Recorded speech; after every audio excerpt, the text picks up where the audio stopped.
Welcome to The Explainer. Today we are diving deep into a pretty dramatic power struggle that is completely reshaping the right of British politics. This is a huge fight for the future, with the Conservative Party, a force that's been dominant for ages, facing a massive challenge from, well, inside its own house. Okay, let's just jump right in with this zinger from Conservative leader Kemi Badenoch. This one line, where she's basically shrugging off major defections to the rival Reform UK party, wow, it just says it all, doesn't it?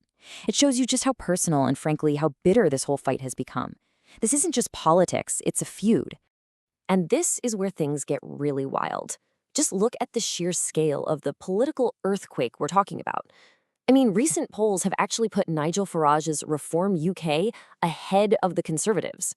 For a party that has ruled the British right for centuries, this is nothing short of a seismic shock. So what this really sets the stage for is essentially a civil war on the right. It's a super high-stakes battle that's pitting the traditional titans of conservatism against this new wave of populist insurgents. And honestly, the outcome is anyone's guess. So let's break down the two main players here. In one corner, you have the historic Conservative Party. It's now led by Kemi Badenoch, and they're fighting tooth and nail just to hang on to their status as the main party of the right. And in the other corner, you've got the disruptors, Reform UK, led by Nigel Farage. And he's not just aiming to compete. He wants to pull off what he calls a reverse takeover of the entire conservative movement. But what's really going on here? What's driving this thing? It's not just about a couple of fiery personalities. It's about a shared ideology that they are both fighting over. So even though they're rivals, both parties are battling for the same voters, on the exact same ideological turf. To really get what's happening, you have to understand this term, populist conservatism. Now, this idea is a blend of a few things. It's got deep roots in traditional British conservatism, think Thatcher's free market ideas, but it mixes that with a much harder line on things like nation and immigration. And it's all delivered with a very direct, very populist style. And this slide just lays it all out, right? Look at how much DNA they share. Both are all about Thatcher-style economics, tax cuts, less regulation. Both are pushing a really hard line on immigration. And both have this deep-seated suspicion of European institutions and what they call bureaucratic elites. They are literally reading from the same playbook. Now, this ideological battle has also gotten intensely personal, and nothing shows you the bad blood quite like a high-profile betrayal. The defection of the former Conservative minister Robert Jenrick over to Reform UK, that wasn't just a political chess move. It was basically a declaration of war. And Jenrick's parting shot was absolutely brutal. As he walked out the door, he accused his former colleagues of being the arsonists who had burned down the very party he was leaving. I mean, can you imagine? That's an incredible thing to say about people who, just days before, were on your team. And Kemi Badenoch's response? Whoa, just as scathing. By calling Jenrick a liar, she wasn't just firing back at a rival. She was basically burning every single bridge in sight. This level of personal attack makes any chance of some future deal between the two parties, well, it looks nearly impossible. But, this is a bit of a double-edged sword for Reform. Welcoming guys like Jenrick actually creates a bit of a credibility problem. I mean, how can you claim to be the anti-establishment party when your big new recruit is a career politician from that very establishment? Jenrick himself is a former Remainer who was in charge during a surge in migrant arrivals, the very things Reform rails against.